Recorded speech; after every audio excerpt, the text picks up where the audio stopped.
குஷி குஷியா இருக்கிறீங்களா? சாந்தி பிரதர். குஷி குஷியா இருக்கிறோம். Okay sister. ஸோ இன்னைக்கு வந்து 5/4/1970 மறுபடி. எந்த மணி மிக சிரேஷ்டமானது? நெற்றி மணி. அதுதான் இருக்கிறதுலே சிரேஷ்டமானது. இல்ல இன்னொன்னுமோ மணி இருக்குது. ஆனா இருக்கிறதுலே ரொம்ப சிரேஷ்டமானது நெற்றி மணி. ஆத்மா மணி சொல்றேன். யார் இப்படி ஆக முடியும்? முன்னெற்றியில் வீற்றிருக்கும் ஆத்மா என்று நெடுங்காலமாக கருதி வருபவர்கள் மிகச் சிலரே.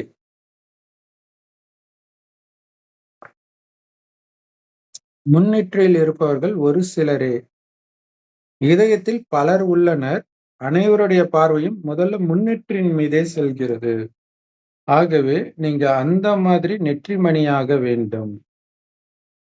ஆஸ்திகர்கள் தான் நெற்றிமணியாக முடியும். ஆஸ்திகர்கள் அனைத்திற்கும் ஆமாம் என்று கூறி வருவார்கள். ஆஸ்திகர்கள் தான் நெற்றிமணியாக முடியும். எந்த ஒன்றிற்கும் மாட்டேன் என்று கூறக்கூடாது. இத்தகைய சிறப்புடையவர்தான் நெற்றிமணி ஆகின்றனர். புகழுக்கும் அருகதை ஆகின்றனர். எவர் பூஜைக்குரியவர் ஆகின்றார்?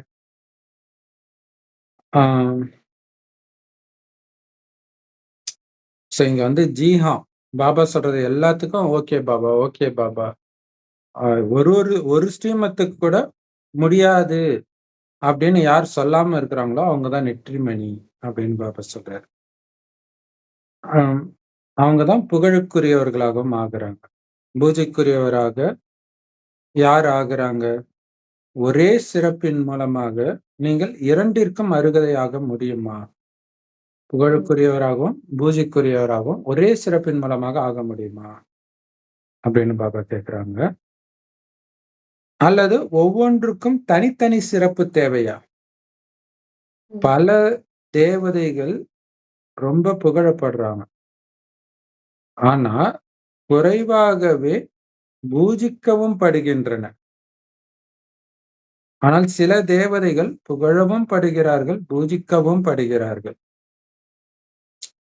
எவருடைய ஸ்திதி உயர்ந்ததும் தாழ்ந்ததும் மாறி மாறி இருக்கிறதோ, உயர்ந்தும் தாழ்ந்தும் மாறி மாறி இருக்குதோ, அவங்க சாஸ்வதமாக, அதாவது நிரந்தரமாக பூஜிக்கப்படுவதில்லை. எவருடைய ஸ்திதி நிலையாக இருக்கிறதோ அவர் நிரந்தரமாக பூஜிக்கப்படுகிறார். நிலையான ஸ்திதி உடையவர் நிரந்தரமாக பூஜிக்கப்படுகிறார். பிறகு பார்த்துக் கொள்வோம் என்று தீவிர முயற்சி செய்பவர் ஒருபோதும் கூறமாட்டார்.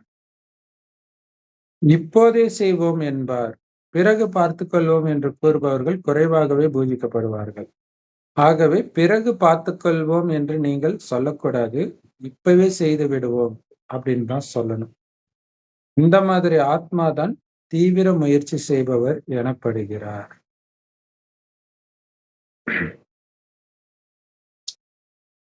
பூஜை நடக்கிறது வந்து எல்லாருக்கும் நடக்கிறது கிடையாது இல்லையா?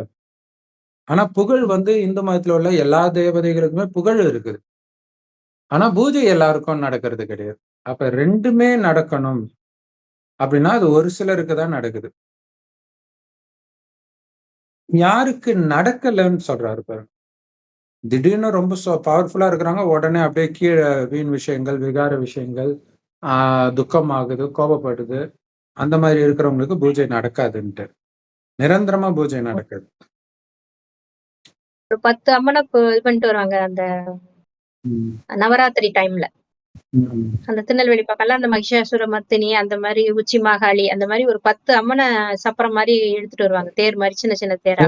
அப்பதான் அது ரொம்ப ஃபேமஸா இருக்கும். மத்த நாள்லாம் ரொம்ப விசேஷமா இருக்காது. சின்ன சின்ன கோயிலா இருக்கும் அந்த அம்மன் எல்லாம். 10 இடத்துல இருந்து ஒரு இடத்துக்கு கூட்டிட்டு வந்து ரொம்ப விமர்சையா அந்த அந்த ஒரு 9 நாள் மட்டும் நல்லா கொண்டாடுவாங்க. மத்த நாள்லாம் அவ்வளவு கூட்டம் இருக்காது. அப்ப வருஷத்துக்கு ஒரு மாசம் மட்டும் சேவை செஞ்சிருக்கிறாங்க. கும்பலா சேர்ந்து அதோட சரி காணாம போயிட்டாங்க. அந்த மாதிரிதான்.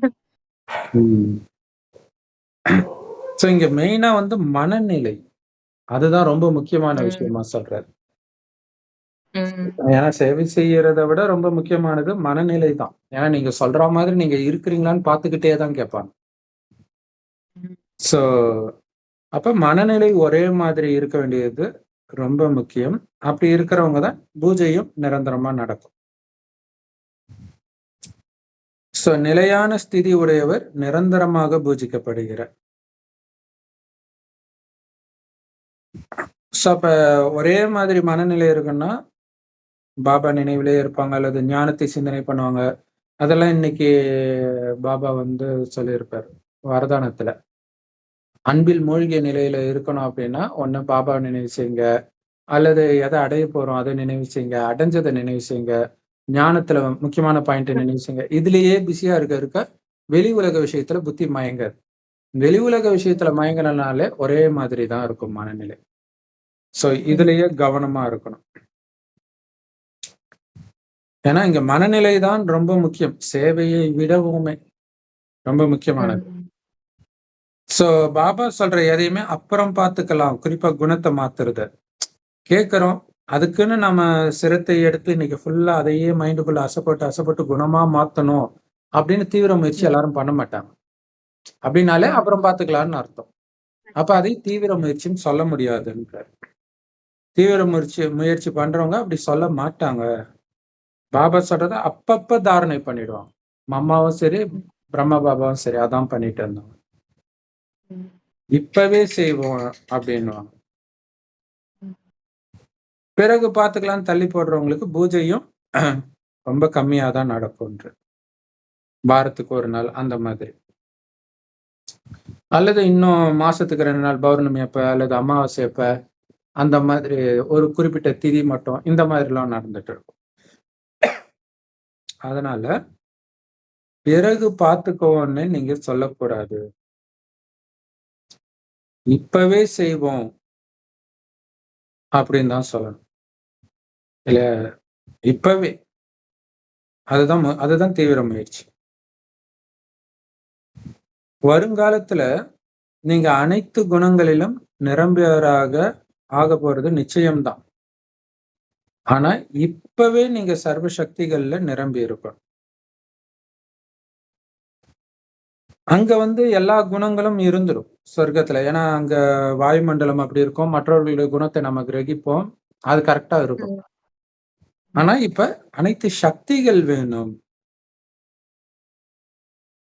ஏன்னா இப்ப அனைத்து சக்தி இருக்கும்போதுதான் இப்ப உங்களால தெய்வீக குணத்தை வெளிப்படுத்த முடியும்.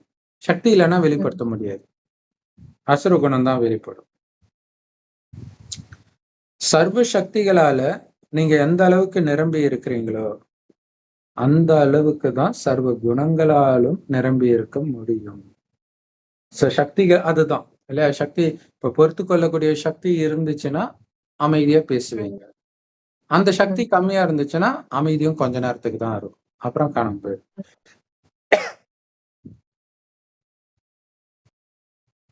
எந்த சக்திகள்ல நீங்க சரிசமமா விளங்கணும்? ஏற்கனவே இதை சொல்லியிருந்தார்ல, ஸ்நேகத்தின் சக்தி, சம்பந்தத்தின் சக்தி, சகயோக சக்தி, சகித்துக் கொள்ளும் சக்தி. இந்த 4 சக்திகள்லயும் சரிசமமா விளங்கணும். அதுக்கு உங்களுக்கு தைரியம் இருக்குதா? சகித்துக்கொள்ளும் சக்தி இருக்குதா?